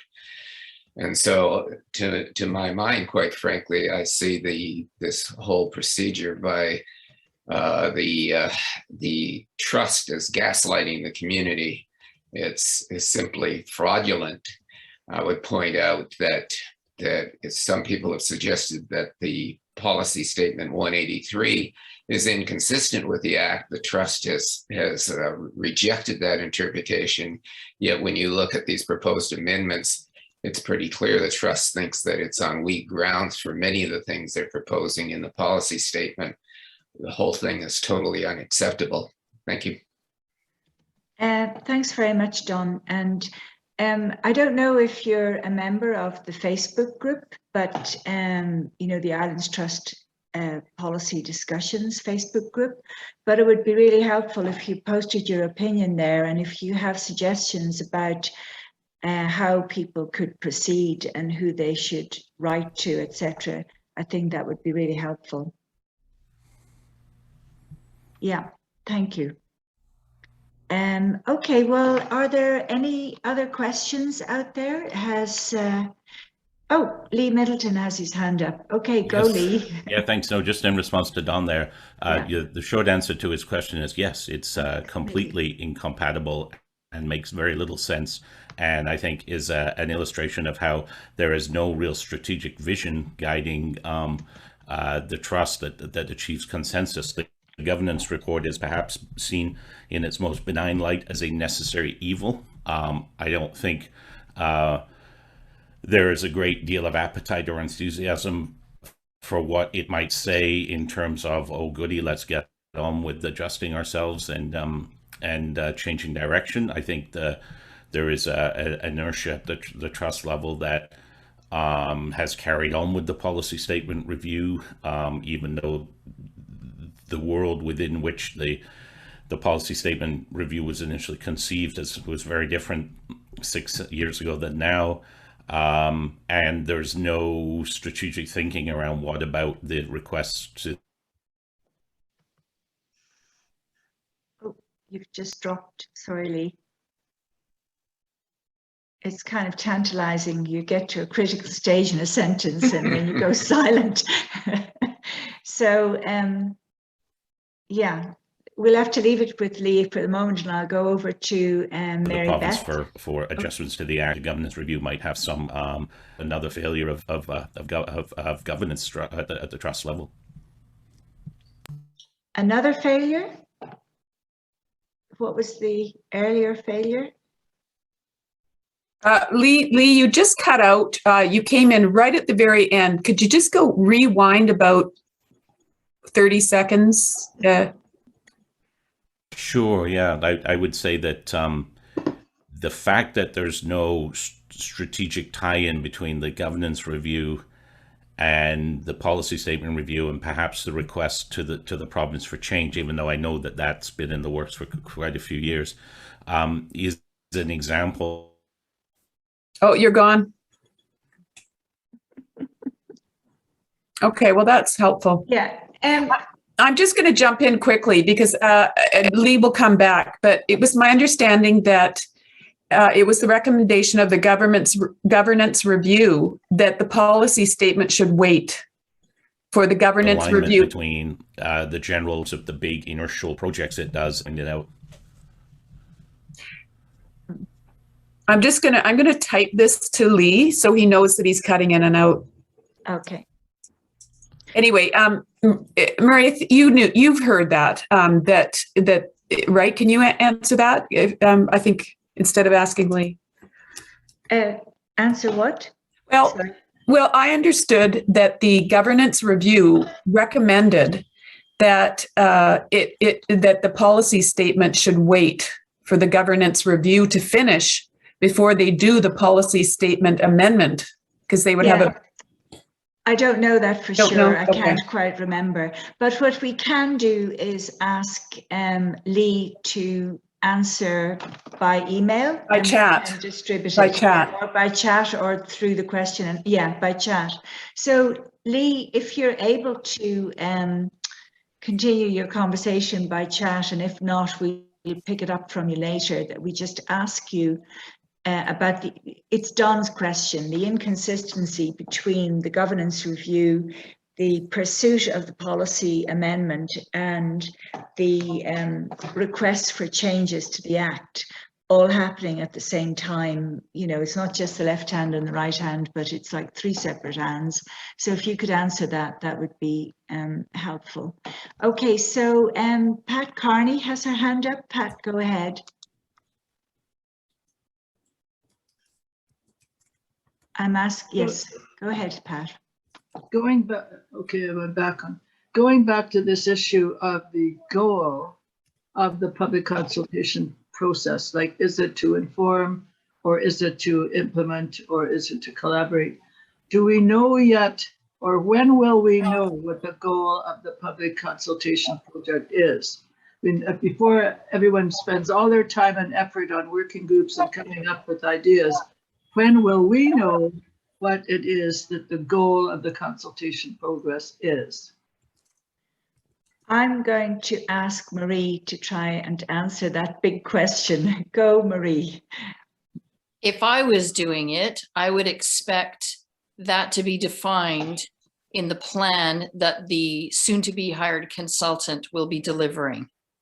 So before they launch out to talking to people in the new year, it should be quite clear where this process falls on that spectrum.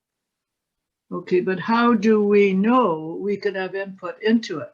I mean, once they launch one of these consultation programs, as you well know, it's very hard to stop to get them to define it. At what point is there oversight into the goals of the public consultation progress so we know what we are being asked to do? I hear what you're saying. Well, I'm asking, maybe we don't know the answer, but how do we get to do that? Well, in a perfect world, staff will report into the trust council what the plans are before they get launched out the door. It's not a perfect world. So yeah, I know that. How can this group, or how can we effectively ensure that we know what the goals are of the public consultation? This is not a theoretical question. This is an action question. How do we know what the goals will be before it's adopted and set in stone?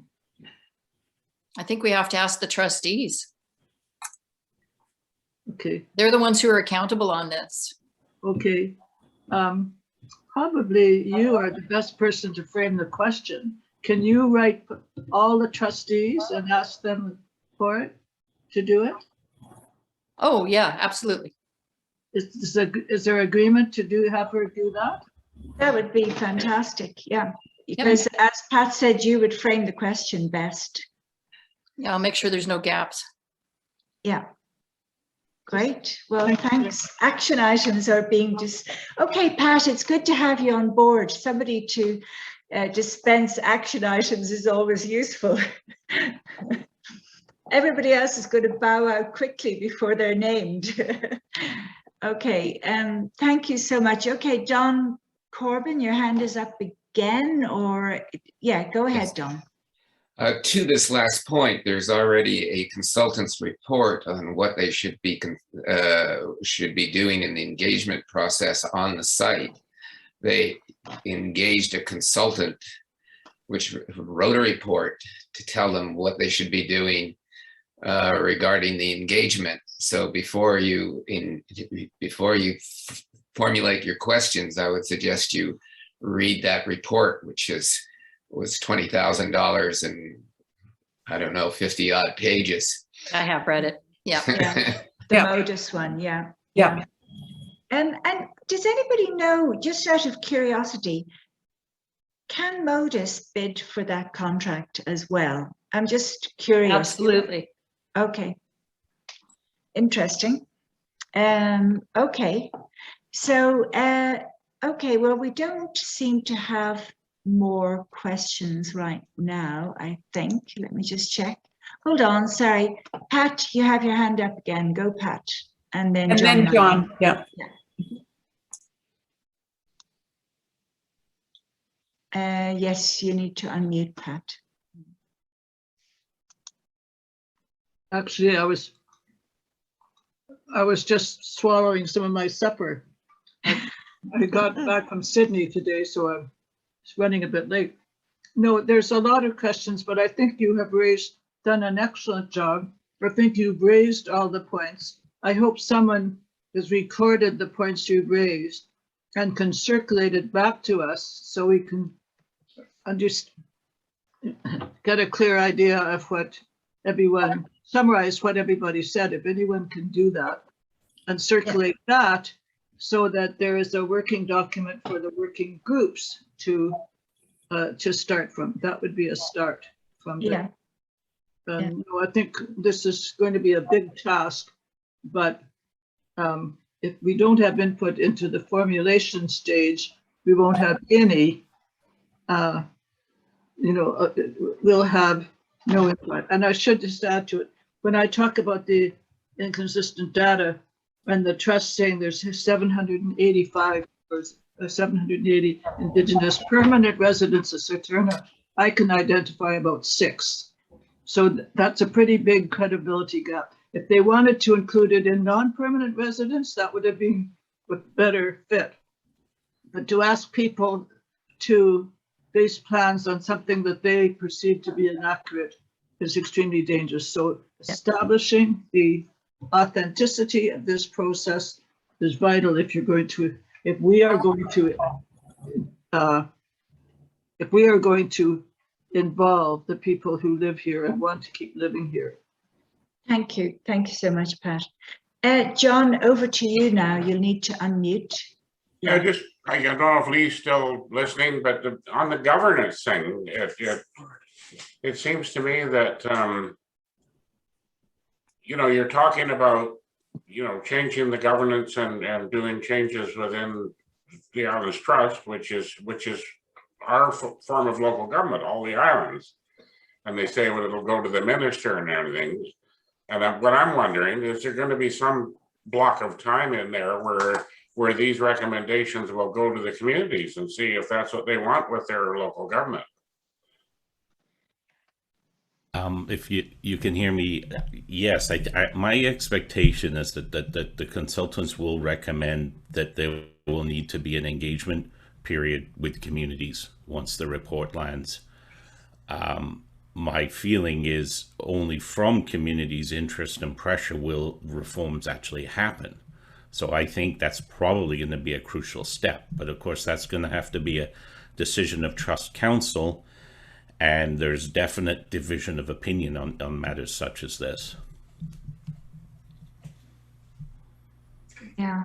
You mean there are people who think that the review outcome doesn't need to have community comment on it? Well, I think it more stems from the view that as soon as this report can be landed and buried, the better. So I think, they're just being truthful. There are some people who feel that way. They feel it's a waste of time and effort, and that the status quo of the trust is is the best of all possible worlds. Why they should think that, only they could answer. So yeah, my belief is that the recommendations from the consultant will need to be elaborated, described, and garner support from the public in order for them to actually stand a chance of happening. I may be wrong about that, but I think what John suggests will be crucial.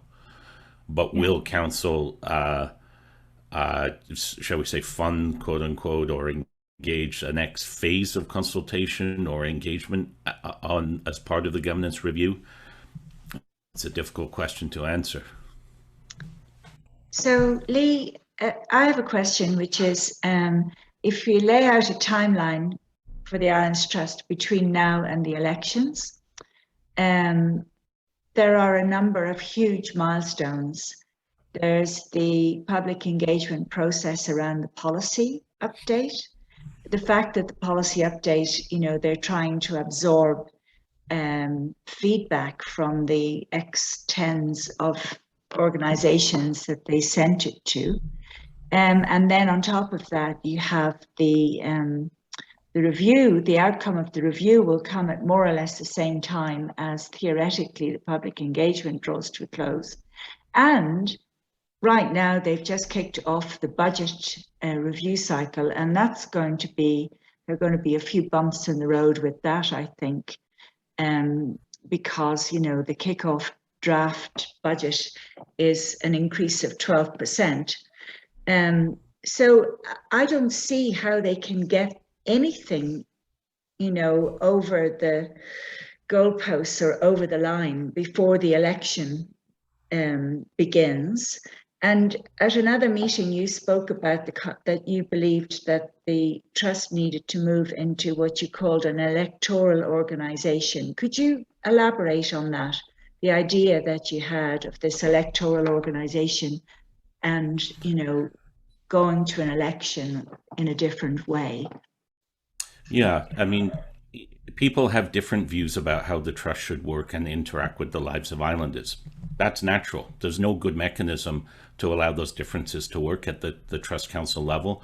And federally and provincially and municipally, we have political parties where people can, voters and politicians can understand a common policy platform, a set of goals, objectives, and those who don't agree with them can present an opposite set or a different set of policy goals and objectives. So right now, the trust it purports to operate on strives to operate on a consensus model, which basically means everybody must agree with everything all the time, and we're seeing that just doesn't work.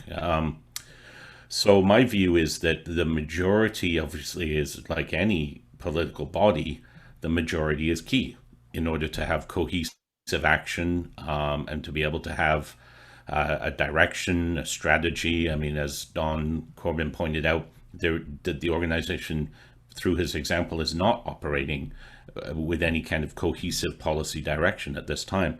So in BC, the Electoral Act allows an organization at the local political level called an electoral organization, which is basically a local government political party.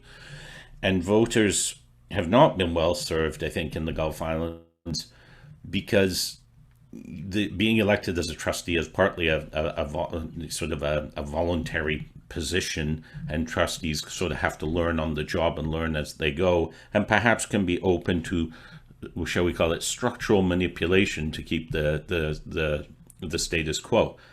So my view is that if trustees candidates come out of basically an electoral organization that stands for X, and that would be a set of policies, even if it's a very broad coalition where people of disparate views come together, but they can agree on the need for reform at the trust level, and that electoral organization names candidates such that following the election, if people in the Gulf Islands generally want to see the change that the electoral organization puts forward as its platform, there'll be a workable majority to make that happen at the next term of council.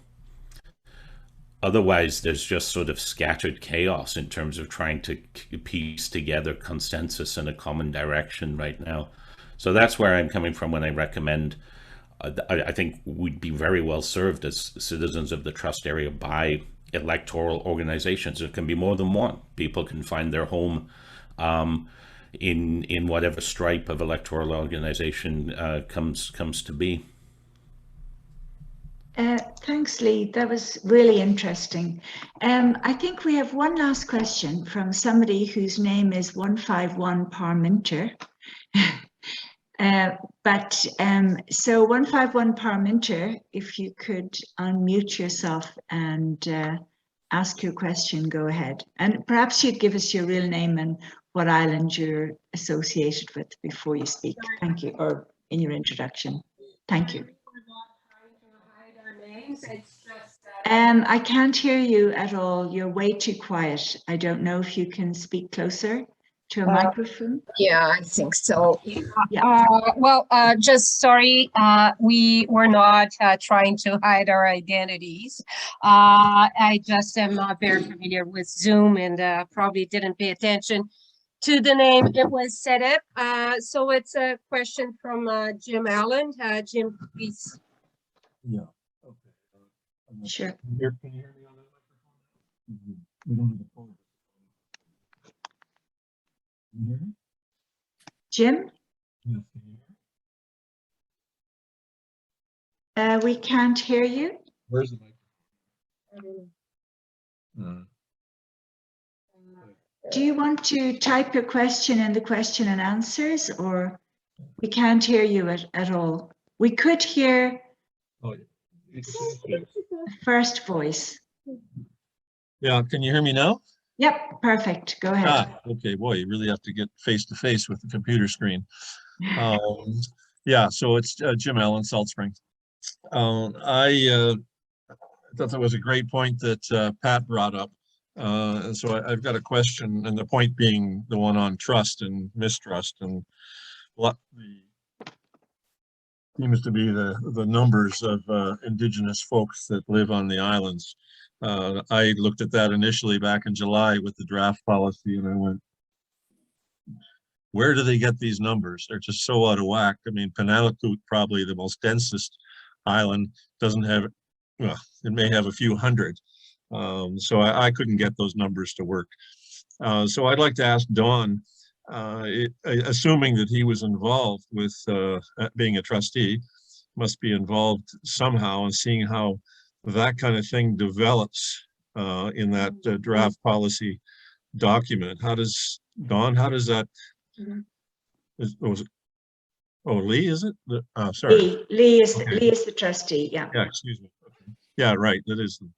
So how do they end up putting out a document that, by my numbers, and it seems that by Pat's numbers, I'm sure many other people's, it can be that far out of whack?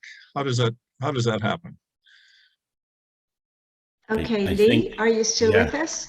I am. Can you hear me okay? Is this, yes, yeah. Apologies for the signal tonight, but thanks for bearing with me. Okay, how does that happen? Okay, we've seen in the policy statement that there's been a discussion of best available science and Indigenous ways of knowing, of determining what is a fact. So what we're dealing with here is, I think, in the trust's embrasure of the reconciliation at the province behest, is that you're dealing with an alternative fact as to what counts as population. And so I think it's completely wrong. I think what needs to happen is we understand what the definition of a permanent resident is, and we know that that's how we plan for schools, roads, policing, etc. If the trust is basically trying to promote people with a historical attachment to the trust area, which is what that number means. That's where the trust, when the trust says that there's 30,000 settler population and 28,000 Indigenous population, that's a tally of the membership of all the nations who've expressed a historical claim to the trust area. so that's what we would understand that fact as being. And I think the trust needs to be, I think it will rob people of, people are generally in the trust area, I think, in favor of reconciliation with Aboriginal peoples and moving forward to a better relationship and building a better Canada from it. But being so, under the radar, so to speak, as how numbers are used is not a good way of building trust and support. That's my theory as to where this number came from. That's not official trust statement, I should say. I see. So- That's what I could say.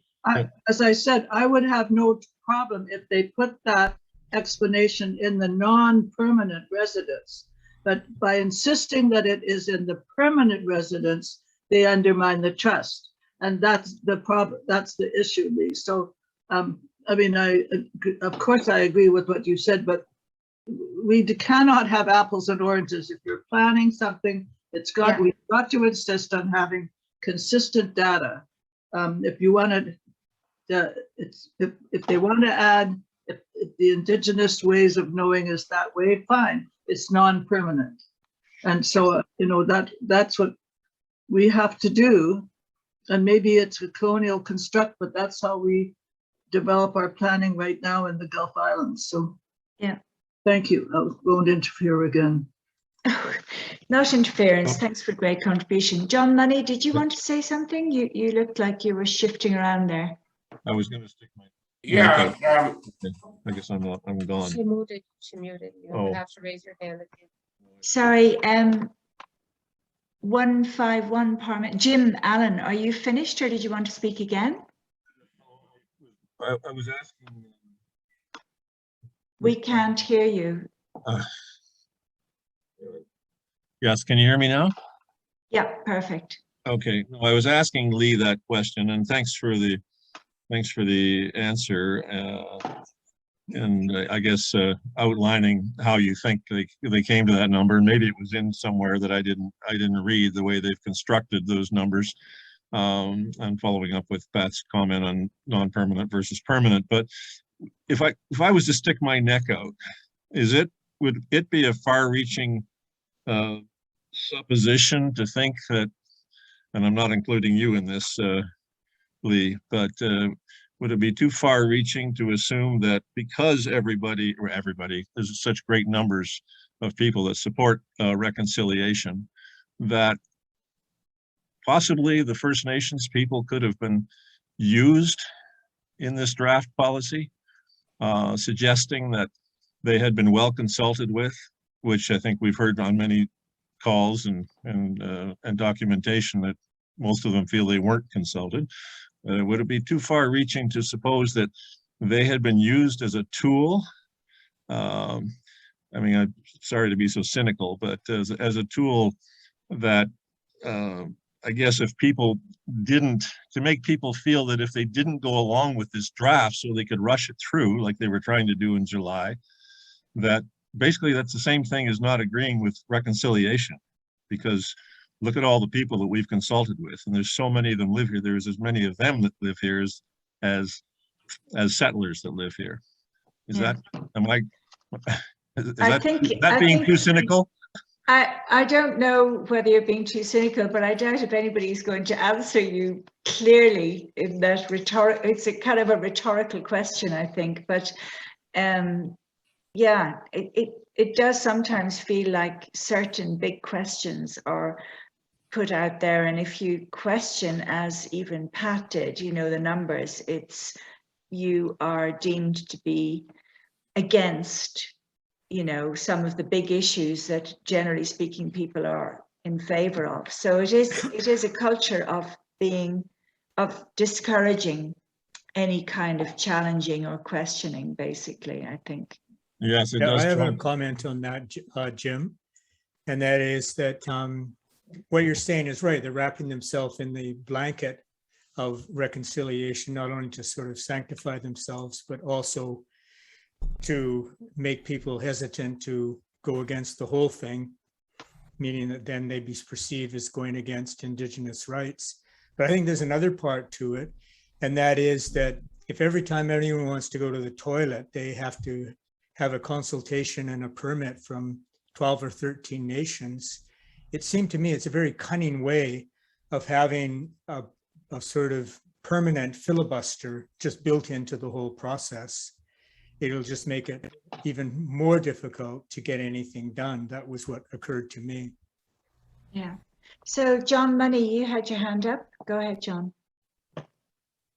Yes, I did. And some of the points that were just made sort of cover a bunch of the stuff that's going through my mind.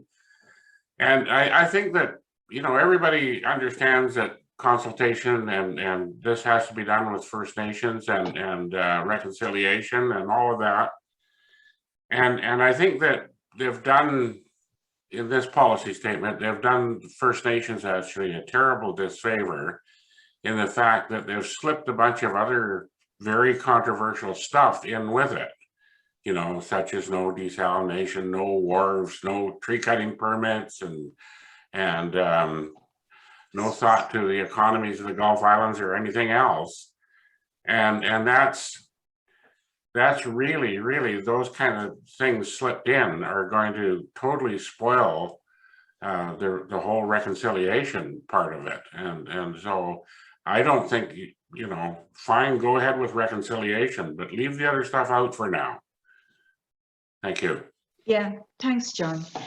Okay, guys, I think we are at the end of our time together. It's been a great discussion, and I really appreciate everyone who attended and the speakers who brought their knowledge and their experience to the table. And especially Pat, the drop-in surprise. Thank you, Pat. And I hope you'll surprise us again on a regular basis. So I'd like to draw this to a conclusion. We will have a recording which we'll share in as many ways as we can. And we'll probably try and do a summary. And if you have any feedback, do send it to info4allOurVoices@gmail.com. We'd really appreciate it. So thank you all and good night. Thank you, everyone. Bye-bye. Bye.